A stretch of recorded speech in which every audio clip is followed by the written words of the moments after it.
जोहार। नवभारत मंथन में आप तमाम दर्शकों का स्वागत है। आज हम अल्पसंख्यक कल्याण पर जो योजनाएं चल रही हैं उस पर चिंतन करने के लिए, उस पर मंथन करने के लिए, उस पर चर्चा करने के लिए हम लोग उपस्थित हुए हैं। आज इस चर्चा में हमारे साथ शामिल हो रहे हैं आप मुफ्ती अब्दुल्ला अजहर कासमी साहब। आप मस्जिद के इमाम हैं, धर्मगुरु हैं। ठीक बगल में आप बैठे हुए हैं गुलाम साहिद साहब। गुलाम साहिद साहब एक बहुत ही महत्वपूर्ण अखबार है फारूकी तंजीम, आप उसके रेजिडेंट एडिटर हैं, स्थानीय संपादक हैं। हमारे ठीक बाईं तरफ बैठे हुए हैं आप श्रीमान रहमतुल्लाह फैजी साहब। आप फैजी साहब अल हयात अखबार के आप प्रधान संपादक हैं।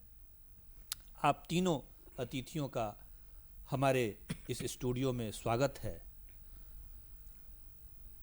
चर्चा करने से पहले हम लोग दो तीन बिंदुओं पर मंथन कर लें, अपने में सोच लें कि पूरे देश भर में जो अल्पसंख्यकों के लिए योजनाएं चल रही हैं उस पर अपने आप को फोकस करना है, उस पर चर्चा करनी है। मुफ्ती साहब, कई ऐसी योजनाएं हैं, बहुत सारी ऐसी योजनाएं हैं, कुछ को तो हम जानते हैं, कुछ को नहीं भी जानते हैं। ये सारी की सारी योजनाएं जमीन पर कैसे उतरे, इसके लिए प्रचार, प्रसार और सरकार क्या करना चाहिए? भारतवर्ष में अल्पसंख्यक कल्याणकारी के लिए भारत सरकार हो या राज्य सरकार द्वारा जो भी प्रोग्राम ऑर्गेनाइज किए जा रहे हैं, धरातल पर उतरने के लिए उसके लिए सबसे बड़ी ज़रूरत इस बात की है कि अल्पसंख्यकों के मुद्दों के एक्सपर्ट लोगों के साथ ज़िला स्तरीय, ब्लॉक स्तरीय कार्यक्रम को ऑर्गेनाइज करना चाहिए और लाभुकों को ये बताने की कोशिश किया जाना चाहिए कि सरकार द्वारा आप के लिए जो कल्याण योजनाएं चलाई जा रही हैं, आप उससे लाभ कैसे उठाएं, चाहे वो चिकित्सा के संबंध में हो, शिक्षा के संबंध में हो, आर्थिक के संबंध में हो या सुरक्षा के संबंध में हो।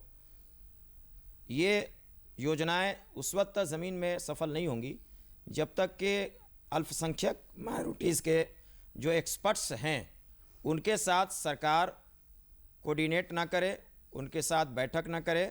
सरकार को ये गाइडलाइन जारी करना चाहिए कि राज्य स्तरीय हो या भारत सरकार के विभिन्न क्षेत्रीय मुद्दों को लेकर हो, अफसरों को इस बात पर पाबंद अहद करना चाहिए ज़िला स्तर पर और ब्लॉक स्तर पे कि उस क्षेत्र के अल्पसंख्यकों के जो मदरसे में काम करते हैं, जो स्कूल्स में काम करते हैं, जो सोशल वर्कर्स हैं, इन सबों के बीच में जो एक्सपर्ट हैं उनका नाम और उनका पता के साथ प्रोग्राम, जैसा कि अभी मिसाल के तौर पर झारखंड सरकार ने एक प्रोग्राम चलाया है, आपका सरकार आपके द्वार। बहुत अच्छा। इससे सबसे बड़ा लाभ क्या होगा कि झारखंड राज्य के मुखिया ने इस बात को महसूस किया है कि हमारी कल्याणकारी योजनाएं जो सरकार द्वारा चलाने के प्रयास होता है, लेकिन ये सफल क्यों नहीं होता है। हमको लगता है कि उन्होंने इस बात पर मंथन करने की कोशिश की है और इन्होंने इसका आगाज़ किया है। हम समझते हैं भारत सरकार को भी इन चीज़ों को गंभीरता से लेना चाहिए और क्षेत्र वाइज प्रोग्राम को ऑर्गेनाइज करना चाहिए। और जिस समाज के विकास के लिए सरकार पाबंद अहद है, जो उनके योजनाएँ पास की जाती हैं लेकिन साल ख़त्म हो जाता है और लाभुक उससे फ़ायदा उठाने से महरूम हो जाते हैं, हमें ये लगता है कि नवभारत मंथन द्वारा आज ये प्रोग्राम बुला करके झारखंड राज्य नहीं, भारतवर्ष के सभी अल्पसंख्यकों के जो हित का सरकार जो फैसला लेती है उनसे फ़ायदा उठाने का अवसर यकीनन मिलेगा आपके थ्रू से। बहुत अच्छा। मुफ्ती साहब ने काफ़ी स्थानीय एग्जिस्टेंस, स्थानीय लोगों का जिसके लिए सरकार योजना चला रही है उसको इन्वॉल्व किया जाए योजनाओं में। रहमतुल्लाह साहब, सरकार की योजनाएं हैं उसको कैसे इन्वॉल्व किया जाए, स्थानीय लोगों को कैसे इन्वॉल्व किया जाए? देखिए, सेंट्रल गवर्नमेंट हो या स्टेट गवर्नमेंट, माइनॉरिटीज़ के लिए बहुत सारी स्कीमें चला रही हैं। अगर देखें कि एजुकेशन के लिए है तो pre matric, post matric, merit cum means, फिर है मौलाना आज़ाद फेलोशिप, फिर है आप पढ़ो प्रदेश, इसके अलावा है free coaching and LED scheme. साथ ही हम नई उड़ान को भी देखते हैं। हाँ, नई उड़ान, बिल्कुल जी, हाँ। नई उड़ान, तो बहुत सारी स्कीमें हैं उसके लिए, आर्थिक स्थिति के लिए कि वो कैसे पढ़ो और आगे सीखो। बढ़ें, पढ़ो और सीखो, लर्न टू अर्न, समझे। फिर है नई मंजिल, हुनर हाट उसके लिए लगाया जा रहा है, सजाया जा रहा है मार्केट। तो बहुत सारी स्कीमें हैं और इत्तेफाक से जो स्कीमें चल रही हैं सेंट्रल केंद्रीय सरकार की जानिब से, तो हम खुशनसीब हैं कि केंद्रीय मंत्री जो अल्पसंख्यक का है वो झारखंड से आते हैं, झारखंड से राज्यसभा मेंबर हैं और वो मिनिस्टर भी हैं। लेकिन देखिए, ऐसा होता है कि जो स्कॉलरशिप है बहुत लोग फ़ायदे उठा रहे हैं। कोई IAS की कोचिंग कर रहे हैं, IAS IPS बनने के लिए, बहुत सारे लोग अच्छे स्कूलों में दाखिला भी ले रहे हैं और कोई विदेश भी जा रहे हैं। लेकिन थोड़ा सा इसमें कुछ गड़बड़ी भी हो रही है जिस पर हमें कदगन लगाना है, उसको रोकना है। जैसे पिछले माली वित्तीय वर्ष में देखें आप, सेंट्रल गवर्नमेंट ने पैसा दिया जी स्कॉलरशिप के लिए, लेकिन झारखंड में मॉनिटरिंग सही से नहीं हुई। मॉनिटरिंग प्रॉपर होना चाहिए कि हम जिसको लाभुक को देना है, जो गरीब बच्चे हैं, बहुत ज़हीन बच्चे हैं, जो अंतिम पंक्ति में हैं, अंतिम पंक्ति में हैं, उन तक सही पहुँचे ईमानदाराना तरीके से। लेकिन हुआ ये कि झारखंड में एक बड़ा स्कैम हुआ, स्कॉलरशिप स्कैम। हाँ, मतलब उसकी चर्चा हम लोग बाद में करेंगे। अच्छा। लेकिन हम वो कह रहे हैं कि मॉनिटरिंग के लिए उधर आ रहे थे सर, कि उसकी मॉनिटरिंग होनी चाहिए कि इस तरह से नहीं हो। दूसरी चीज़, मेरा एक मशवरा है कि बहुत सारी स्कीमें हैं, हमारे सियासतदान हों, हमारे रहनुमा हों, हमारे जो जिम्मेदारान हैं, स्कीमों को जानते समझते बहुत कम है, जिससे हम अपने बच्चों को, अपने लड़कों को, अपने लोगों को, माइनॉरिटीज़ को फ़ायदा बहुत जो दिलाना चाहिए दिला नहीं पा रहे हैं। तो उसके लिए एक मशवरा ये था कि इंफॉर्मेशन सेंटर, जगह जगह इंफॉर्मेशन सेंटर विकसित हो, जहां लोग जा करके सारी जानकारियां हासिल करें। प्रोग्राम बराबर आप कर नहीं सकते हैं, लेकिन आप प्रज्ञा केंद्र की तरह इंफॉर्मेशन सेंटर जगह जगह आप कायम कर दें, तो लोग जानकारी हासिल कर पाएंगे और फ़ायदा हासिल कर पाएंगे। बहुत अच्छा रहमतुल्ला साहब ने कहा कि जगह जगह पर योजनाओं की जानकारी के लिए एक सेंटर डेवलप किया जाए। देखिए, ये बात सही है कि केंद्र हो या राज्य सरकारें हो, सैकड़ों योजनाएं लेकर आई हैं जी, लेकिन ये धरातल पर नहीं उतर पा रही है। इसकी वजह सिर्फ यही समझ में आती है कि इसका संपूर्ण जानकारी लोगों तक नहीं पहुंच पाता है। प्रचार प्रसार की कहीं ना कहीं कमी है जी। और सबसे बड़ी बात है कि देखिए, आज सर्वजन कल्याण योजना चला रही है सरकार जी। इससे लोगों को फ़ायदा पहुंच रहा है, लेकिन फिर भी एक योजना को लेने में जनता को इतने प्रोसेस को पार करना पड़ता है कि वो बेचारा हताश होकर बैठ जाता है। चूँकि हमारे झारखंड में शिक्षा अभी उतना बढ़ा नहीं है, लोग अभी अशिक्षित है, जिस कारण से वो सरकार की योजनाओं का लाभ नहीं ले पा रहे हैं जी। तो सरकार को या समाज सेवियों को आगे आना चाहिए, जन जन तक कल्याण योजनाओं के बारे में जानकारी देनी चाहिए, जिससे लाभार्थियों को इसका फ़ायदा मिल सके। लेकिन सरकार कहीं ना कहीं योजनाएं तो बना देती है जी, लेकिन वो जन तक पहुँचे इसके लिए वो कोई प्रबल योजना नहीं बना ले पा रही है जी, जिस वजह कर इसका फ़ायदा लोगों को नहीं मिल पा रहा है।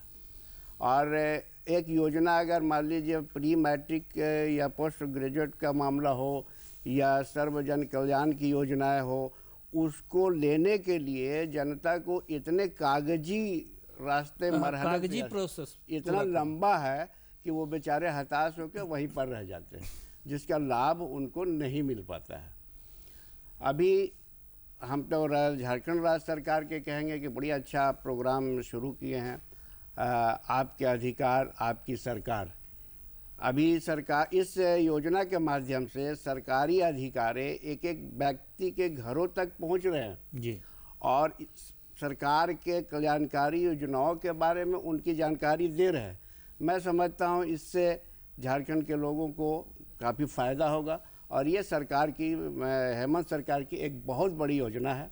चूँकि योजनाएं पिछली सरकार ने भी चलाई है जी, लेकिन अभी जो सिस्टम इन्होंने अपनाया है कि जन जन तक उनके प्रोसेस को बताना, उनके विधि को बताना, वो एक बड़ी चीज़ है और इससे लोगों को फ़ायदा होगा। अभी देखिए सरकार है क्या कि सभी समुदाय के बच्चों के लिए कई स्कीम लाए हैं जी, जैसे आपका यहाँ तक क्या है कि विधि सहायता पर भी यह सरकार मदद कर रही है जी। कि अगर कोई आफत या किसी तरह से आपस में कोई परेशानी होती है तो उसके लिए वो भी सरकार मदद कर रही है। तो सरकार कहीं ना कहीं जनता तक या जनता को फायदा पहुंचाने के लिए बहुत सारी काम कर रही है। जनता की ये कहीं ना कहीं कमी हो जाती है कि हम उसका लाभ नहीं ले पाते और उसका कारण यही है कि उस योजनाओं का सरकार अभी भी सही तरीके से प्रचार प्रसार नहीं कर पाई। बहुत अच्छा।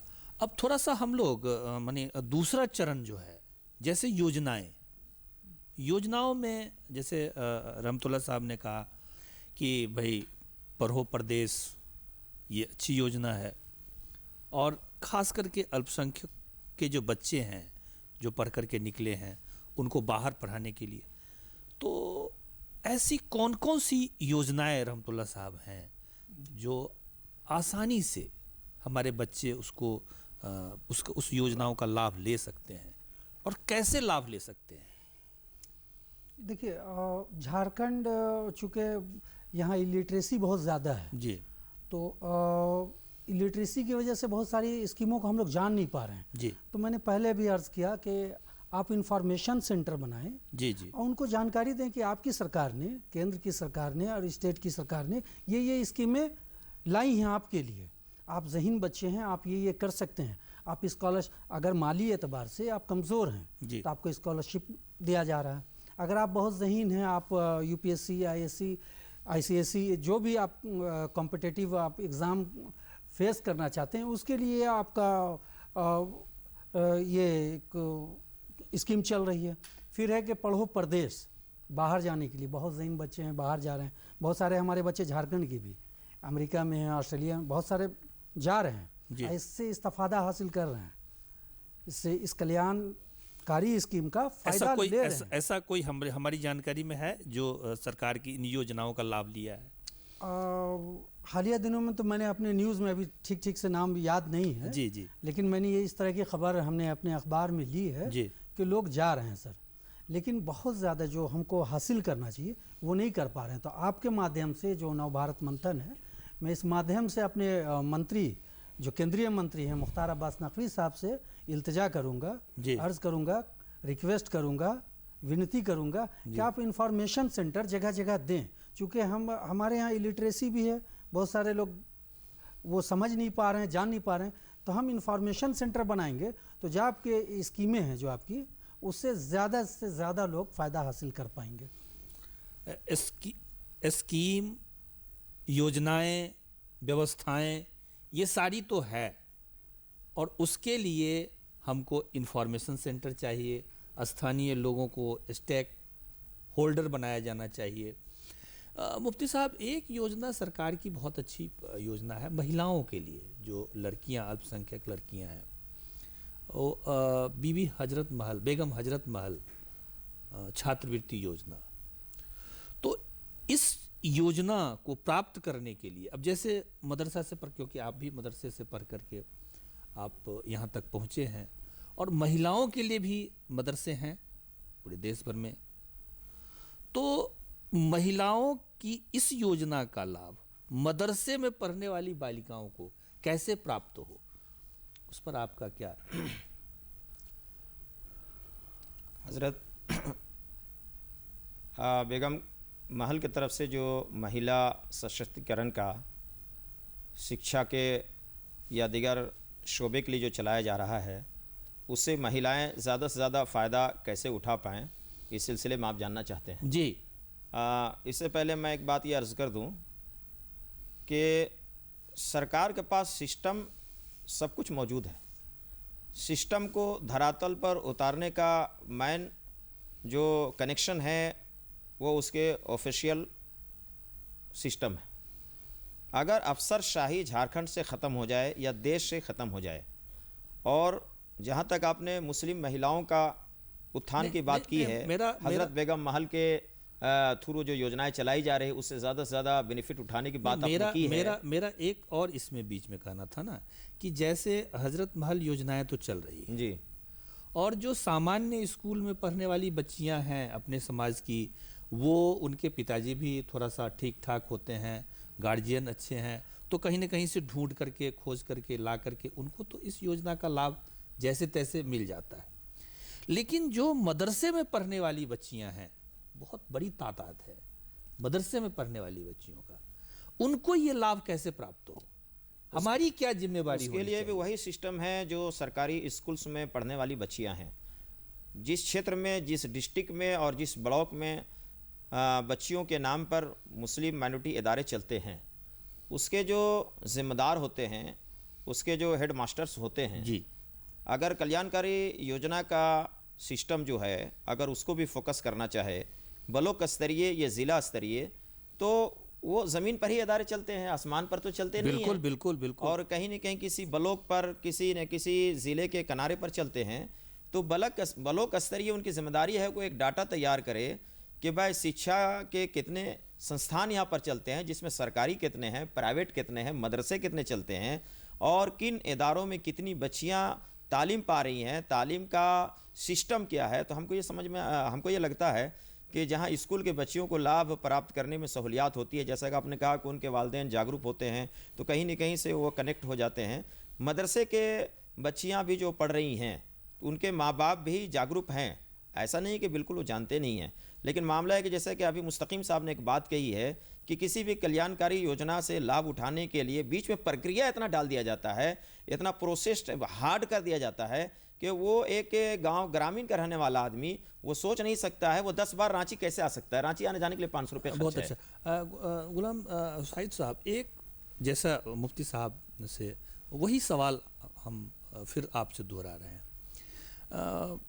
कुल मिलाकर के जो आम शैक्षणिक संस्थाएं हैं जिसमें सारे लोग पढ़ते हैं, तो वो थोड़ा सा एडवांस होता है, वहाँ के बच्चे भी एडवांस होते हैं, वहाँ के वालिदैन भी एडवांस हैं, बड़े घर के लोग वहाँ पढ़ते हैं, थोड़ा खाते पीते परिवार से, तो वो मीडिया से यहाँ से वहाँ से संपर्क रखते हैं। बट जो मदरसा में पढ़ने वाले जो बच्चे बच्चियाँ हैं, तो उनके जो वालिदैन हैं वो इन योजनाओं के प्रति फोकस ज़्यादा नहीं कर पाते। तो इसकी जिम्मेवारी ये होती है कि जो मदरसे के जो शिक्षक हैं, प्रिंसिपल हैं, जो उसके जो संरक्षक हैं, उनको आगे इसको कैसे एक्टिवेट किया जाए, इसको कैसे व्यवस्थित की जाए। देखिए चौधरी जी, जैसा कि आप बता रहे हैं मदरसे के बारे में, तो मदरसा पहले की तरह नहीं है। अब इसमें भी आधुनिकीकरण आया है, बहुत तजदीदकारी हुई है, इससे बहुत चेंजिंग आया है जी। अभी देखिए कि चल रहा है मुख्यमंत्री रोजगार सृजन योजना। जी जी, इसका भी लाभ अब मदरसे को बच्चों को मिल रहा है, चूँकि उसमें सरकार की इस योजना में कि 50,000 से लेकर 25 लाख तक का लोन देती है जी, और उसमें भी है कि 40% अनुदान पर है। हाँ।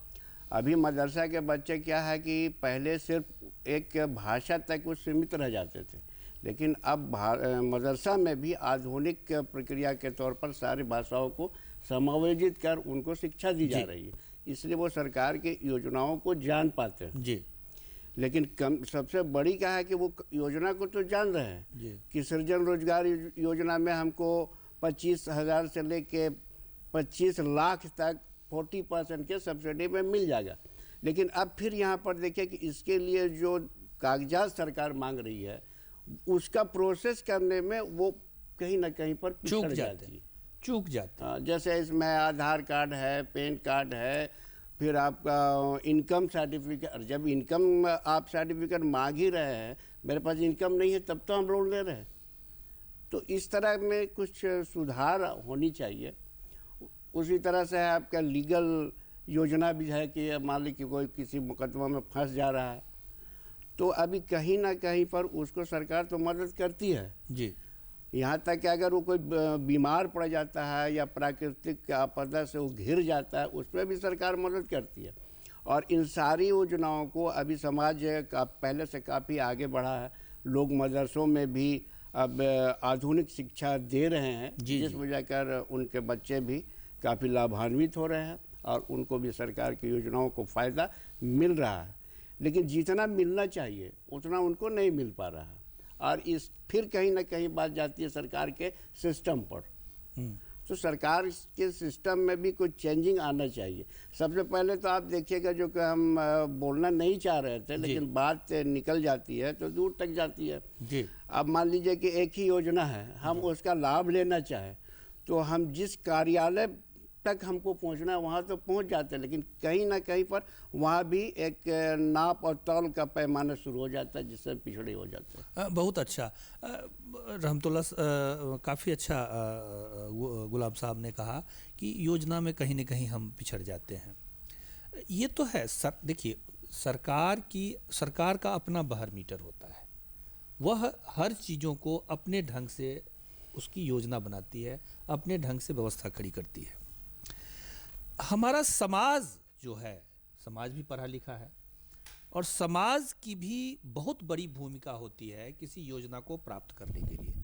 तो समाज की क्या भूमिका बननी चाहिए रहमतुल्लाह साहब? देखिए, हमने कहा कि पहले तो, भी कहा कि हमारे बहुत सारे इदारे हैं, हाँ। उनकी भी जिम्मेदारियां बनती हैं। गवर्नमेंट ने तो प्रोग्राम्स बना दिए हैं, समझे। हम ज़्यादा से ज़्यादा अप्रोच करें जी गवर्नमेंट के इदारों तक। हमारे जो मदरसे हैं, मदरसे के ज़िम्मेदारान हैं, प्रिंसिपल हैं, मौलवी हैं, आलिम हजरात हैं, वो अप्रोच करें कि हमारी बच्चियों के लिए क्या क्या फ़ायदे हैं, क्या फ़ायदे हासिल कर सकते हैं। एजुकेशन डिपार्टमेंट से संपर्क करें, राब्ता रखें और मदरसा बोर्ड को भी ये इतला दें कि भाई इस तरीके से गवर्नमेंट का है, आप मदरसा बोर्ड चला रहे हैं, आपके लिस्ट में इतने मदारिस हैं जो लड़कियों के हैं, लड़कों का छोड़ दीजिए, लड़कियों की आप बात कर रहे थे, तो वहाँ तक हमारी स्कीम जो गवर्नमेंट की वो पहुँच नहीं पा रही है। तो आप भी ज़रा मदद करें। जो ऑनलाइन फॉर्म फुलफ़िल करवाना है तो 2 एक्सपर्ट भिजवा दें मेरे यहाँ, हमारे मदरसे में। हमें लगता है कि झारखंड में गिने चुने लड़कियों के मदरसे हैं, तो ये किया जा सकता है कि हम मदरसा बोर्ड से, एजुकेशन डिपार्टमेंट से ये रिक्वेस्ट करें कि एक्सपर्ट दें हमें, कि हम इन लोगों का ऑनलाइन फॉर्म भरवा दें, या और जो प्रोसेस में जहाँ जहाँ रुकावटें हैं तो मदरसे के जो प्रिंसिपल हज़रात हैं वो भी मिल सकते हैं। तो इस तरीके से गवर्नमेंट को भी चाहिए कि ज़्यादा से ज़्यादा इश्तहारात मीडिया के थ्रू, इलेक्ट्रॉनिक है, प्रिंट मीडिया है, ज़्यादा से ज़्यादा इश्तहारात हम दें कि भाई आपके लिए यही स्कीमें चल रही हैं। इंफॉर्मेशन सेंटर तो मैं बार बार कह रहा हूँ कि ये होना चाहिए, ये अवेयरनेस का सबसे बड़ा एक साधन होगा और फ़ायदा पहुँचाने के लिए भी बड़ी आसानी होगी। यानी कुल मिलाकर के जो सरकार की योजनाएं हमारे बीच चलती है उसका तो होना ही चाहिए। इंफॉर्मेशन सेंटर जब तक नहीं होगा तब तक लोगों को जानकारी नहीं होगी ये सब। लेकिन जो इदारे चल रहे हैं, जैसे हम एक जगह बराबर एकरा मस्जिद के पास एक जगह मैं बैठता हूँ, बराबर मैं वहाँ देखता हूँ कि कुछ बच्चे आते हैं कि फ़लाना फॉर्म चाहिए, फ़लाना फॉर्म चाहिए, फ़लाना फॉर्म चाहिए, और वहाँ से वो ख़रीद करके ले जाते हैं। मुझे लगता है कुछ को लाभ भी मिलता होगा। तो इस प्रकार की जो चीज़ें हैं वो समाज को कैसे इसमें इन्वॉल्व किया जाए, क्योंकि सरकार तो अपने ढंग से चल रही है। जो समाज जितना ज़्यादा सशक्त होता है और जितना समझदार होता है वो समाज उतना ज़्यादा लाभ प्राप्त कर लेता है। बिल्कुल सही। मैं समझता हूँ कि रहमतुल्लाह साहब ने जिस बात को कोट किया कि इंफॉर्मेशन सेंटर और एजुकेशन के संबंध में भारत सरकार हो या राज्य सरकार द्वारा जो छात्र छात्राओं को लाभ पहुंचाने का जो सिस्टम है, मैं इसमें बड़ी साफ गोई के साथ अगर ये कहूं कि जहां तक मदरसों के बच्चे बच्चियों का अगर फिक्र सरकार को है जी, तो मैं झारखंड राज्य के मुखिया से कहना चाहूँगा कि आज 21 साल कंप्लीट होने जा रहे हैं जी। और मदरसा बोर्ड का अब तक गठन नहीं हो पाया। 592 मदरसों को जो मसला है अभी तक लटका हुआ है। 186 मदरसों का जो मुद्दा था, जो उनकी तनख्वाह का मसला था, बड़ी कोशिश के बाद कुछ मदरसों को इस मौजूदा सरकार के माध्यम से मिला है, लेकिन अक्सरियत उसमें भी क्या अभी तक महरूम है। एक सबसे बड़ा मामला ये है कि एक ही इदारे के लिए जो शिक्षा केंद्र है उसमें दो पैमाने सरकार की तरफ से कैसे है, मुझे समझ बात नहीं आती है। एक मिनट सर, मैं ये कहना चाहता हूं कि अगर किसी सरकारी स्कूल से कोई मास्टर रिटायर करता है, उसका पेंशन सरकार दोबारा लाइफ टाइम तक उसको मिलता है। हद तक अगर मास्टर का निधन हो जाता है तो उनकी क्या है, खातून को दिया जाता है ताकि उसका लाइफ बेहतर हो सके। लेकिन इसी मदरसा में पढ़ाने वाले टीचर अगर वो रिटायर करते हैं, पेंशन के लिए आज दर दर और घर घर झारखंड के मदरसे के टीचर्स भीख मांग रहे हैं। अफसोस ये है कि झारखंड के सरकार जो अभी मुफ्ती साहब जी देखिए है क्या ना कि मदरसों की समस्या, विभिन्न प्रकार की समस्याएं तो तमाम प्रकार की समाज में है, विद्यमान है। हम जिस विषय को लेकर के यहाँ बैठे हैं वो ये है कि हमारी जो सरकारें हमारे लिए जो योजनाएं चला रही हैं वो हमको कैसे प्राप्त हो। जी मैं वही बताना चाह रहा हूँ। मिसाल के तौर पर बिहार पे मदरसा बोर्ड है सर। एक मिनट सर, एक मिनट। और वो उसमें समाज को किस प्रकार, क्योंकि हमारी भी कुछ जिम्मेवारियां हैं। समाज के सहयोग के बगैर कोई भी कार्य सफल नहीं हो सकता है, हम इसको मानते हैं। क्योंकि क्या है ना कि रहमतुल्लाह साहब ने कहा कि इंफॉर्मेशन सेंटर हो, आपने शाहिद साहब ने कहा कि इसमें जो कागजी प्रक्रिया है वो इतना ज़्यादा बोझिल हो जाता है जिसके कारण हमारी, लेकिन जो व्यवस्था है उस व्यवस्था में हम कितना ज़्यादा लाभ उठा लें। बहुत सारे लोग उस व्यवस्था से लाभ उठाने का दो ही रास्ते हैं जी। पहला रास्ता तो है कि माइनॉरिटी के अगर डेवलप शिक्षा के केंद्र में आप चाहते हैं तो मदरसा बोर्ड का झारखंड में गठन हो जाना चाहिए ताकि वो इंफॉर्मेशन का सेंटर बनता, पूरे झारखंड के मदरसों की लिस्टिंग होती, उसमें कितने मदरसे हैं जो सरकारी लाभ उठाते हैं, जिनको सरकारी तनख्वाहें मिलती हैं, कितने मदरसे ऐसे हैं जो अपने रूप से इदारे चलाते हैं लेकिन छात्र छात्राएं उन इदारों में भी हैं और सरकार की स्कीम ऑलरेडी चल रही है। तो जब मदरसा बोर्ड का गठन होगा उसकी दायित्व होगी कि ज़िला स्तरीय, ब्लॉक स्तरीय वो कॉन्टेक्ट करेगा और उनकी लिस्टिंग होगी और अवेयरनेस का प्रोग्राम जब मदरसा बोर्ड गांव-गांव तक लेकर के जाएगा तो ये इसके सभी बच्चे बच्चियों के गार्जियन को अवेयरनेस पैदा होगा और इस तरीके से हमको लगता है सरकार का जो अल्पसंख्यक बच्चे बच्चियों का लाभकारी का जो सिस्टम है, मदरसा बोर्ड केंद्र बिंदु बनेगा और वहां से उनको हम अवेयरनेस करेंगे। दूसरी चीज़ ये है कि मदरसा बोर्ड से जितने बच्चे और बच्चियां मुंसलिक हैं, मदरसा बोर्ड उनके गार्जियनशिप का प्रोग्राम 6 महीने में, 3 महीने में, 4 महीने में अपने क्षेत्र के इदारे पे ऑर्गेनाइज करेगा और उनको बताएगा कि देखो हमारी गवर्नमेंट ने आपकी डेवलपमेंट के लिए ये स्कीमें लाया है, हम अपने इदारे की तरफ से ये सारी सुविधाएं उपलब्ध करा दिए हैं, हम चाहते हैं कि आप गार्जियन भी हमारा सहयोग बने। इस तरीके से मदरसा भी, बच्चे भी, बच्चियां भी और उनके गार्जियनशिप भी एक तरह से इदारे के साथ साथ सरकार के भी सहयोगी बन जाएंगे। नहीं एक कदम आगे बढ़िए, 2 कदम हम बढ़ेंगे। बिल्कुल बहुत अच्छी बात मुफ्ती साहब ने बताई कि जो इदारे चल रहे हैं इदारों को समाज का काफ़ी इज्जत प्राप्त होता है और वो इदारे जब जैसे ही खड़े होते हैं, जैसे ही मजबूत होते हैं, वैसे ही वो इदारे क्या कहते हैं इंफॉर्मेशन सेंटर के रूप में डेवलप होने लगते हैं।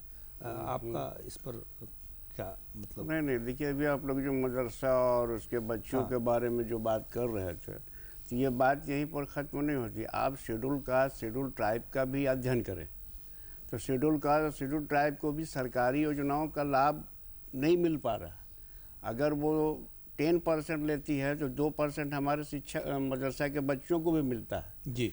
लेकिन यहाँ पर एक बात ये देखने वाली है कि जो सरकारी स्कूल में छात्राएं पढ़ रहे हैं उनको तो साइकिल मिलता है, साइकिल के लिए बल्कि टीवी एक सरकार योजना कर ही दी है, 3500 रुपया दे रही है उसको।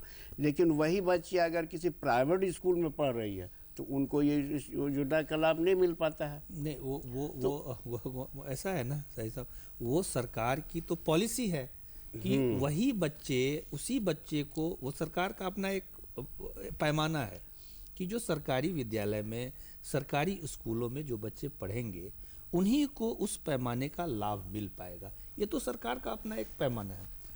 सरकारी स्कीमों के साथ अपने आप को हम कैसे इन्वॉल्व करें, समाज कैसे, मुफ्ती साहब ने कहा कि भाई जैसे ही इदारे खड़े होंगे वैसे ही उसका डेवलपमेंट खड़ा होगा तो समाज के साथ जुड़ेगा और रहमतुल्लाह साहब ने कहा कि एक इंफॉर्मेशन सेंटर डेवलप किया जाए। इसी प्रकार से और हम कौन सी चीज़ें करें जिससे समाज अवेयर हो और योजनाओं का लाभ उठा सके? इसके लिए तो बेदारी का प्रोग्राम चला ही जा रहा है आपका। इसमें अक्सर बुद्धिजीवी से लेके आम आदमी तक इस योजनाओं को जानकारी है, उनको जी, जानकारी ले भी रहे हैं, लेकिन वहीं फिर हम हर तरफ से फंसते हैं, वहीं पर हमारी गाड़ी वहीं जाकर रुकती है।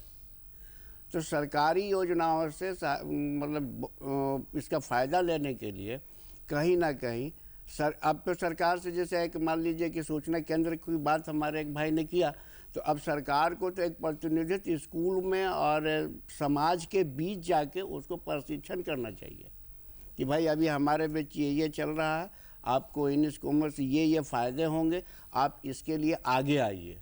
वो तो क्योंकि अभी हम गाँव में रहते हैं, पहाड़ी क्षेत्र में रहते हैं, वहाँ पर कई साधन ऐसे नहीं जो नहीं पहुँच पाता है, तो इस वजह कर वो कहीं न कहीं पर इन सारे सुविधाओं से वंचित हो जाते हैं। देखिए, अभी 2-3 स्कीम जो मेरे को ध्यान में आ रहा है। एक तो जो मैट्रिक से पहले की स्कीम है जो छात्रवृत्ति देती है सरकार, इसके बाद मैट्रिक के बाद जो स्कीम देती है वो छात्रवृत्ति है। इसके बाद कौशल विकास के क्षेत्र में भी बढ़ा रही है और उसको दे रही है। तो अब जैसे स्कूल में है, स्कूल में छात्र गया तो स्कूल की जानकारी, तो स्कूल जब तक नहीं जाएगा तब तक वो जानकारी प्राप्त नहीं होगी। तो स्कूल की जिम्मेवारी और स्कूल का जो दायित्व है वो कौन तय करेगा? समाज तय करेगा। उसको कैसे तय करना? ऐसे स्कूल में तो कमेटियां होती हैं जी, कम्युनिटी की एक कमेटी बन जाती है।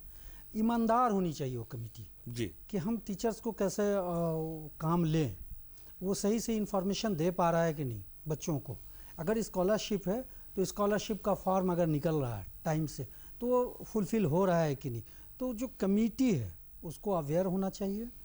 हमारे यहाँ जैसे आपने कहा कि आपका समाज क्या कर रहा है, तो आपको मैं ये जानकारी दे दूं कि जैसे रांची में मौलाना आज़ाद का कायम करदा है, जी हाँ, कायम किया हुआ अंजुमन इस्लामिया, इस्लामिया, तो बिल्कुल। वहाँ कॉम्पिटिटिव एग्ज़ाम के लिए तैयारियां हो रही हैं, इंफॉर्मेशन देने का काम किया जा रहा है, स्किल डेवलपमेंट के लिए। एक बार और आप फिर से इसको जरा, जो अंजुमन इस्लामिया है, अंजुमन इस्लामिया रांची जी, ने एक अच्छी कोशिश की जी, पिछले चंद वर्षों में, और ऊपर का हिस्सा को उन्होंने बना दिया हमारे बच्चों के लिए।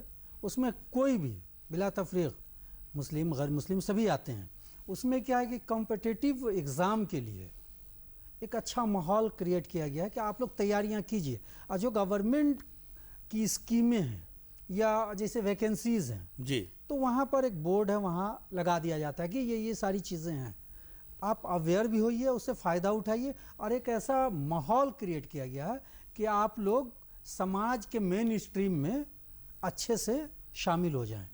ऐसे मेन स्ट्रीम में है लेकिन पढ़ लिख करके एक बाइज़्ज़त शहरी के तौर पर। और दूसरी चीज़ है कि लड़कियों के लिए कह रहे हैं तो एक स्किल डेवलपमेंट, गवर्नमेंट का नहीं, कोई स्कीम लिया नहीं, बाज़ लोग ले रहे होंगे, लेकिन अंजुमन का आपने कहा कि समाज क्या कर रहा है, तो स्किल डेवलपमेंट का काम जगह जगह ये किया जा रहा है। जैसे सिलाई कढ़ाई का, मेहंदी का, ब्यूटिशियन का, हैंडक्राफ्ट्स का, आपका फैशन डिज़ाइनिंग का, इस तरह की जितनी ये अपने स्तर पर अंजुमन इस्लामिया, अपने स्तर पर अंजुमन इस्लामिया के अलावा और ऑर्गेनाइजेशन है जो समाज का है। जैसे मेरा एक ऑर्गेनाइजेशन है अल-हयात और शी, इसकी तो शी के ज़रिए हमें लगता है कि 7-8 हज़ार बच्चियों को, ये लोग गवाह हैं कि 7-8 हज़ार बच्चियों को हम लोगों ने ये ट्रेनिंग दी, सिर्फ बच्चियों के लिए रखा। लेकिन अंजुमन में ऐसा नहीं है, वहाँ बच्चियों को भी तालीम दी जाती है, अवेयर किया जाता है, स्किल डेवलपमेंट का प्रोग्राम चलाया जा रहा है। ये गैर सरकारी सतह पर, तो समाज अपने सतह से कर रहा है। लेकिन आपका सवाल है कि सरकार की स्कीमों को समाज कैसे ये लिया, कैसे उसको प्राप्त करे। तो मैं कह रहा हूँ कि समाज को भी आगे आना होगा, बेदार होना होगा।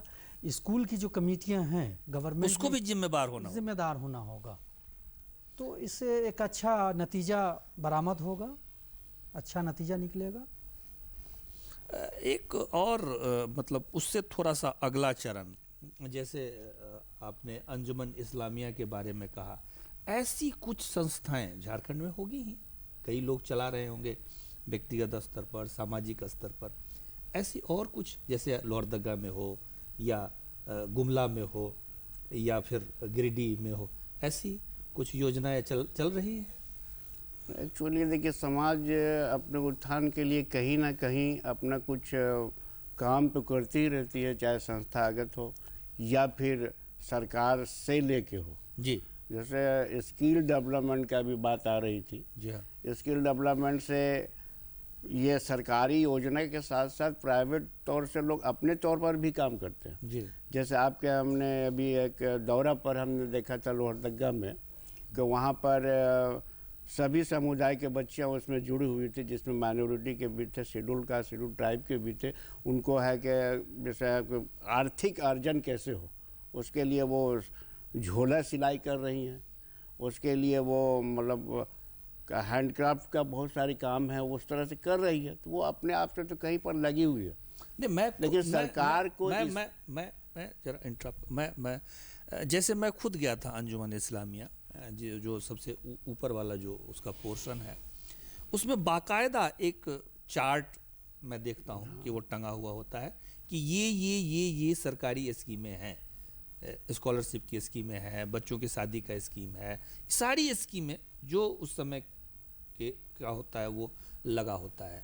और वहाँ के जो वो हाफिज साहब भी हैं और ऊपर भी बैठे हुए रहते हैं, तो वो बताते भी हैं कि इस तरह से आपको करने से ये लाभ प्राप्त होगा। तो ऐसी कुछ संस्थाएं जो व्यक्तिगत स्तर पर, संस्थागत स्तर पर समाज को अवेयर कर रही होगी इस योजनाओं को लेकर के, इन योजनाओं को लेकर के। जैसे अभी इसी शहर में हमने एक देखा था रोबा जिंदगी फाउंडेशन। जी, इस फाउंडेशन के तहत गांव से लेकर शहर तक की महिलाओं को सरकारी योजनाओं से फ़ायदा उठाने पर एक प्रशिक्षण दिया गया था, उनको बेदार किया गया था कि आप सरकार की योजनाओं का कैसे लाभ ले सकती हैं। तो रोबा ज़िंदगी फाउंडेशन के माध्यम से कई गांव और ग्रामीण क्षेत्रों के लोग इसका फ़ायदा ले रही हैं और संस्थागत ये काम हो रहा है। ऐसे सैकड़ों है आपका रांची शहर में जो अपने अपने तौर पर समाज को आगे बढ़ाने के लिए, समाज को विकसित करने के लिए। कौन सा फाउंडेशन कहा? रोबा जिंदगी फाउंडेशन। रोबा जिंदगी फाउंडेशन। मुफ्ती साहब, समाज में जो धार्मिक गुरु होते हैं, धर्म गुरु होते हैं, उनका समाज पर बहुत ज़्यादा प्रभाव होता है और वो जब कुछ कहते हैं तो उसका असर होता है। तो क्या इस प्रकार की जो लाभकारी योजनाएं हैं, ऐसे तो मस्जिद जो है वो विशुद्ध धार्मिक केंद्र है, लेकिन क्या जहाँ पर भीड़ जुटता हो, जहाँ पर लोग आते हो, ऐसी योजनाओं की सूचनाएं दी जा सकती है या प्रयास किया जा सकता है? बिल्कुल बिल्कुल।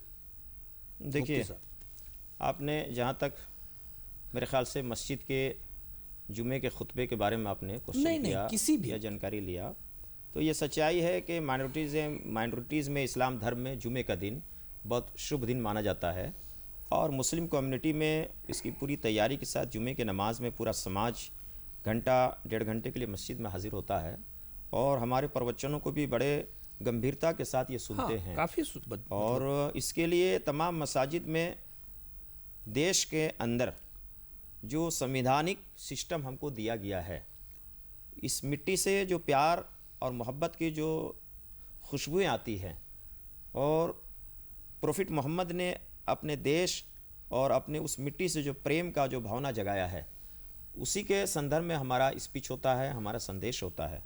यकीनन हमारे संदेश से समाज में एक बड़ा प्रभाव पड़ता है। समाज के लोग हमारे संदेशों को बहुत गंभीरतापूर्वक सुनते भी हैं और समाज के अंदर जो भी घृणा और जो भी बुराइयां पैदा होती है उसको समाप्त करने की ओर इनका अहम योगदान होता है और समाज इसको गंभीरतापूर्वक लेता है। बिल्कुल। लेकिन मुझे साथ, आप चूँकि कल्याणकारी योजना पर बात कर रहे हैं, अल्पसंख्यक पर बात कर रहे हैं जी, तो मैं ये समझता हूँ कि इस्लामिक धर्म गुरु भी अल्पसंख्यक माइनॉरिटी के जब ये अगुवा हैं, जी बिल्कुल, तो सरकार के सिस्टम से अलग नहीं है। बिल्कुल। मैं ये समझता हूँ जिस तरीके से पंजाब के अंदर, हरियाणा के अंदर और ख़ुद दिल्ली के अंदर वक्फ बोर्ड के द्वारा जिस तरीके से इमामों को संचालित किया जाता है, मसाजिद के अंदर बहुत कम तनख्वाहें दी जाती हैं, लेकिन ये बड़े सब्र से, तहम्मुल से ये काम करते हैं। इस देश के प्रति इनकी वफादारी का मिसाल पूरी दुनिया में नहीं दिया जा सकता बिल्कुल, है। बिल्कुल। देश को अंग्रेज से जब मुकाबले की बात आई तो हमने मेंबर ऑफ मस्जिद को छोड़ा था। आज अफसोस यह है कि आज़ादी के बाद भारतवर्ष में धार्मिक स्थलों के धार्मिक गुरुओं को भारत के सरकारों द्वारा इनको सरप्राइज तो दिया जाता, इनको घृणा का और क्या है नफरत का प्रचार करने। एक मिनट सर, मैं कहना चाहता हूँ, एक मिनट मैं कहना चाहता हूँ। मुफ्ती साहब, मैं सुनिए ना, दरअसल मैं उस विषय पर चर्चा ही नहीं, मेरा जो विषय है उसमें बार बार आप भटक जाते हैं। मेरे कहने का मतलब ये है कि जिस तरह से आप, चलिए मस्जिद में ना हो, बाहर भी काफी प्रभाव होता है। नहीं, सरकार के जो योजनाएं, चूंकि सरकार के लिए हम समर्पित हैं, सरकार, एक मिनट, सरकार सरकारें चलती है संविधान से, देखिए और सिस्टम का हम फॉलो करते हैं। हम अपने मेंबर से भी सरकार के जो अल्पसंख्यकों के लिए आता है, जो अवसर मिलता है, हम अपने मेंबरों से बिल्कुल इसका ऐलान करते आए हैं, करते आते हैं। लेकिन ज़रूरत इस बात की सरकार की भी है कि हमारे धार्मिक गुरुओं के साथ भी सरकार के सिस्टम को कभी बैठना चाहिए, उनको हमारे साथ भी शेयर करना चाहिए, आदान प्रदान करना चाहिए, ताकि ज़्यादा मजबूती के साथ हम अपने मुद्दों को अपने जनता के बीच, अपने क्या धर्म स्थलों से भी हम उनकी अगुवाई कर सकें। बिल्कुल आपका, मेरा ये कहना था कि जैसे आपने कहा कि जो वो जुम्मे की नमाज के समय में काफ़ी उसका प्रभाव पड़ता है, तो क्या एक इमाम जो जुम्मे की नमाज के बाद जो उनके खुतबे होते हैं, एक योजना की जानकारी सारी चीज़ देने के साथ ही साथ, सारा बताने के साथ ही साथ, एक किसी योजना की जानकारी, हाँ जी ये योजनाएं सरकार की चल रही है, इसका लाभ आपको लेना चाहिए। और जैसे इंफॉर्मेशन सेंटर है तो फलाने इंफॉर्मेशन, जैसे अंजुमन इस्लामिया है, तो आप, क्योंकि भाई पूरे रांची के तो लोग अंजुमन इस्लामिया जाते नहीं होंगे, क्योंकि ऐसा कोई, तो अंजुमन इस्लामिया जा करके आप ये चीज़ कर सकते हैं। या फलाने जगह, फलाने यूनिवर्सिटी में, मैंने देखा है वो एकरा मस्जिद के जो वो लड़का बैठता है, मैं नाम भी दानिश, उसके यहाँ बहुत सारी चीज़ों की जानकारी रहती है, तो वो खुद के स्तर पर करता है। जी। तो मुझे लगता है कि जो इसकी जानकारी बिल्कुल दिया जा सकता है, लेकिन फिर बात वहीं ख़त्म होगी जी, जब तक इसका कोई सेंटर नहीं होगा। सेंटर के तरफ से अगर एक महीने में एक योजना के संबंध में हमारे यहाँ अगर लेटर आता है, तो उस लेटर को बेला झिझक हम समाज को पढ़ के भी सुनाते हैं और उसको हम ब्रीफ करके समझाते भी हैं। बहुत अच्छा, मतलब सरकार के तरफ से योजनाओं की जानकारी मस्जिदों को होनी चाहिए, सरकार के तरफ से योजनाओं की जानकारी मदरसों को होनी चाहिए, और सरकार के तरफ से इंफॉर्मेशन सेंटर डेवलप होना चाहिए, तभी इस योजनाओं का ज़्यादा लाभ मिल पाएगा, यानी धरती पर उतर पाएगा। और मुझे लगता है क्या कि वो भी सरकार की जो योजनाओं की जो कागजी प्रक्रिया है, उसमें जो कुछ कमी उसको हल्का किया जाए, यानी उसको भी आसान बनाया जाए। ऐसे कुछ चीज़ों को जब तक आत्मसात नहीं होगा, तब तक योजनाओं का लाभ धरती पर नहीं उतर पाएगा।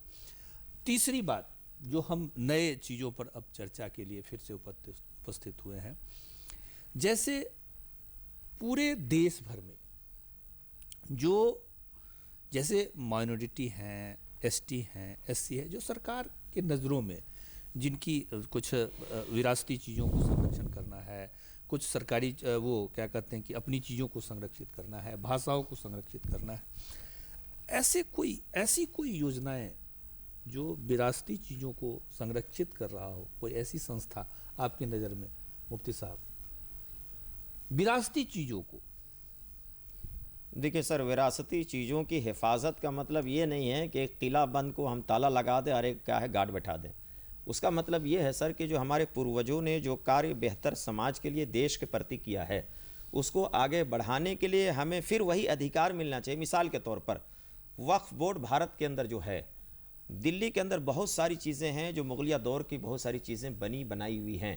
अगर वक्फ बोर्ड दिल्ली का भारत के एक्टिव हो जाए, तो भारत के माइनॉरिटीज़ को सरकार द्वारा किसी भी लाभकारी सिस्टम को भी लाने की ज़रूरत मैं नहीं समझता हूँ कि पड़ेगी, बल्कि ये सिस्टम के जो पैसे हैं हमारे दीगर भाई चाहे शेड्यूल कास्ट हो, शेड्यूल ट्राइब हो, इनको दिया जाए और भारत के मुसलमानों को भारत के वक्फ की संपत्ति को यूनाइट करके उसका सेंट्रलाइज किया जाए और स्टेट के वक्फ बोर्ड को ये पावर दिया जाए। मिसाल के तौर पर 152 संपत्ति यहाँ झारखंड में है, अभी ताज़ा लिस्ट में बता रहा हूँ। अगर झारखंड में झारखंड वक्फ बोर्ड बन जाए, इसको क्या है, इसका स्टेटस मिल जाए, तो झारखंड में यहाँ अल्पसंख्यकों की कल्याणकारी की बहुत सारी योजनाओं को सरकार द्वारा मुस्लिम को देने की जरूरत नहीं है, बल्कि मुस्लिम के जो योजनाएं हैं हमारे अदर बिरादरी को दिया जाए, जो कहीं न कहीं ज़मीन पर क्या है बहुत कमज़ोर हैं। और मुस्लिम माइनॉरिटीज़ के डेवलपमेंट के लिए वक्फ की संपत्ति हमारे पूर्वजों ने इसीलिए किया था, तो उसकी संरक्षक करना, उसकी हिफाजत करना, यही है कि जिस मकसद के लिए उन्होंने डेवलपमेंट के लिए दिया था, कहीं ना कहीं सरकार द्वारा इसको इग्नोर किया गया है। और आज झारखंड में हम कहना चाहेंगे आपके नव भारत मंथन के तरफ से कि झारखंड सरकार के मुखिया जो यकीनन जनहित में काम कर रहे हैं, झारखंड वक्फ बोर्ड का अविलंब गठन करे। जहां तक लिपि का, भाषा का बात किया है, अगर उर्दू एकेडमी का गठन होता है तो उर्दू भारत की दूसरी बड़ी जबान है और आज तक उर्दू एकेडमी का गठन नहीं हो पाया। उर्दू सैकड़ों बच्चे बच्चियां। वक्फ बोर्ड, बहुत अच्छी बात आपने कही कि सरकार को, जैसे इंफॉर्मेशन सेंटर की हम लोगों ने चर्चा की, तो वक्फ बोर्ड भी एक इंफॉर्मेशन सेंटर बड़ा सेंटर है डेवलप। हम लोग मतलब वक्फ बोर्ड का कंट्रीब्यूशन तो है ही और उसका गठन होना चाहिए। कार्यक्रम हम लोग कुल मिलाकर के अब अंतिम चरण की ओर है। समाज भी आ गया, इसमें संस्कृति भी आ गई, विरासती चीज़ें भी आ गई, योजनाओं का लाभ किस स्तर तक पहुँचे, किस स्तर तक जा सके, उस पर भी हम लोगों ने चर्चा कर ली। अगर व्यक्तिगत स्तर पर कहा जाए, व्यक्तिगत तौर पर, जैसे आपने कहा कि हम एक संस्था चलाते हैं, व्यक्तिगत तौर पर आपने भी कहा कि, तो एक व्यक्तिगत तौर पर हम और क्या कर सकते हैं?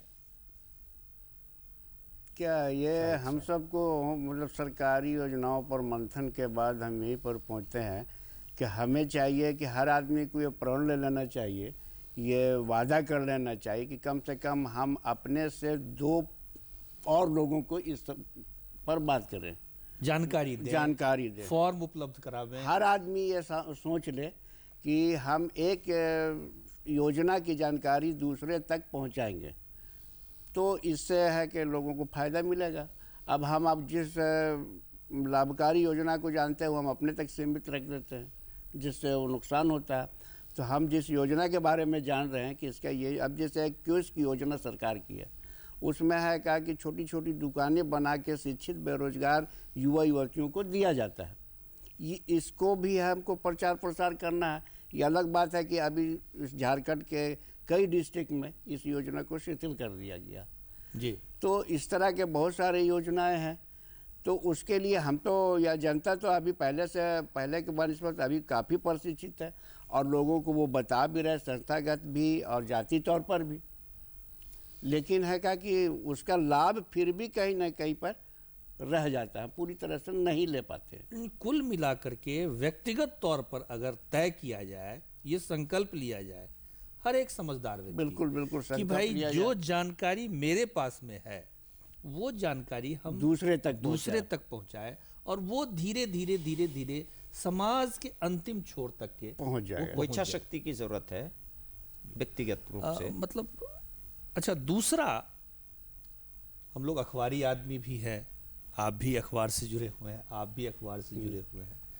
हम अपने अखबारों में ऐसा कोई कॉलम, स्तंभ, ऐसा कुछ कर सकते हैं, योजनाओं से संबंधित आर्टिकल छोटे छोटे टुकड़ों में ये डाल सकते हैं। ये क्या व्यक्तिगत तौर पर किया जा सकता है? एकदम, और ये हम लोग करते हैं। अच्छा, हमेशा केंद्र सरकार की स्कीमों को या स्टेट गवर्नमेंट की स्कीमों को, और कुछ तंजीमें हैं जैसे मरहबा वेलफेयर सोसाइटी है, ये सब वर्कशॉप करते हैं, हमेशा पीस के लिए भी काम करते हैं और दूसरा इस तरह का अवेयर प्रोग्राम भी चलाते हैं। कौन से ऑर्गेनाइजेशन का नाम? मरहबा वेलफेयर सोसाइटी। तो इस तरह की खबरें जब आती हैं तो हम लोग उसको तरजीह दे करके शाह सुर्खी के साथ बड़ी जगह दे करके उसको हम लोग छापते हैं। तो जो अपना हिस्से का काम है हम लोग वो अच्छे ढंग से अंजाम देते हैं। तो ऐसा है कि, और दूसरी चीज़ कह रहे थे कि सर इन्फॉर्मेशन के लिए और क्या किया जा सकता है, तो झारखंड के हवाले से हम कह सकते हैं कि हज हाउस एक बड़ी बिल्डिंग गवर्नमेंट ने हमें दी है, उसका हम लोग सही इस्तेमाल कर सकते हैं। हज हाउस का तो उसमें इंफॉर्मेशन सेंटर अपने स्तर पर, अगर गवर्नमेंट अभी कुछ नई पहल कर रही है तो हम लोग अपने स्तर हज हाउस की अपनी कमेटी सतह से- होगी। हज हाउस की कमेटी है जिसके चेयरमैन MLA साहब हैं, इरफान साहब, तो उनके लिए तो रसाई आसान होगी। कोई चीज़ हासिल करना हो या कुछ ढांचा डेवलप करना हो तो आसानी से वो कर सकते हैं। तो ये करना चाहिए। इंफॉर्मेशन सेंटर हज हाउस को भी बनाना चाहिए। कॉम्पिटिटिव एग्ज़ाम के लिए वहाँ पर वो क्लासेस शुरू करवाना चाहिए, कुछ स्किल डेवलपमेंट का प्रोग्राम वहाँ। तो हमें लगता है कि गवर्नमेंट का वो अच्छे खासे जानकार भी होंगे, चूँकि MLA हैं, हाँ ऑलरेडी पूरी जानकार है। कमेटी, तो वहाँ एक अच्छी पहल की जा सकती है, शुरू किया जा सकता है। मुफ्ती साहब, एजुकेशन में एक बात अर्ज करूं, जी, इसमें नो डाउट सरकार द्वारा तमाम स्कूल, सरकारी स्कूलों को सुविधा उपलब्ध कराया जा रहा है, लेकिन सरकारी स्कूल की तहजीब, उसका कल्चर, उसकी डिसिप्लिन को समाज के सभी वर्गों के दिमाग से निकाल दिया गया। ये बताया गया कि खेलने कूदने की जगह है, हालांकि ऐसा नहीं है। सरकार जब इतनी बड़ी रकम इसमें खर्च कर रही है तो यहाँ पर सरकार को इस बात पर पाबंद याद करना चाहिए ताकि एजुकेशन माफियाओं का क्या है दरवाज़ा बंद हो सके। और अभी अब चूँकि आप समाज के अंतिम पड़ाव वाले बच्चों के विकसित की बात कर रहे हैं, तो इसके लिए आपको दिल्ली का मॉडल को झारखंड में लाना चाहिए। और हमें समझते हैं कि अरविंद केजरीवाल ने जिस तरीके से विश्व स्तरीय, पूरे हिंदुस्तान विश्व स्तरीय दिल्ली एजुकेशन मॉडल को जो पेश किया है, हम समझते हैं झारखंड का मुखिया अगर ज़रा सा इसको बच्चों के प्रति जो करना चाहते हैं और कर भी रहे हैं, ज़रा सा अगर क्या है दिल्ली के एजुकेशन मॉडल को झारखंड में उतार दिया जाए तो झारखंड गरीब सामाजिक एतबार से लोग हैं, लेकिन झारखंड स्टेट गरीब नहीं है। झारखंड इससे देश को बहुत बड़ी दौलत, खनिज पदार्थ देता है। तो ऐसे स्टेट में सरकारी स्कूलों को अरविंद केजरीवाल के तरफ से जो मॉडल पेश किया गया, अगर उसको यहाँ नाफिजुल अमल किया जाए तो हमको ये लगता है कि प्राइवेट स्कूलों के एजुकेशन माफियाओं का भी क्या है विराम लगेगा और सरकारी स्कूल हमारा इंफॉर्मेशन सेंटर सबसे बेहतर बन पाएगा। सरकारी स्कूल इंफॉर्मेशन सेंटर बेहतर बन पाएगा। मदरसे का उपयोग हम सेंटर के रूप में, इंफॉर्मेशन सेंटर के रूप में कर सकते हैं। सरकारी योजनाओं का लाभ धरती पर अगर उतारना है तो उसके लिए जो उनकी कागजी प्रक्रिया है, जो अहर्ताएं इतनी बोझिल है, उस अहर्ताओं बोझिल को हम कम कर सकते हैं। इन तमाम चीज़ों पर और तमाम बातों पर हम लोगों ने आज चर्चा किया। आप तीनों महानुभाव हमारे स्टूडियो में आए, आपका बहुत बहुत आभार, बहुत बहुत धन्यवाद। और हम लोगों ने खोल करके चर्चा की, सरकार की योजनाएं कैसे धरती पर उतरे, सरकार की योजनाएं अंतिम पंक्ति तक कैसे जाए, इसके लिए आपका बहुत बहुत आभार। सब भी नवभारत मंथन दूरदर्शन धन्यवाद, थैंक यू। आपका आभार। और ऐसे ही मुद्दे को लेकर के हम फिर उपस्थित होते रहेंगे। तब तक के लिए हम अपनी टीम के साथ विदा चाहते हैं। जोहार, नमस्कार।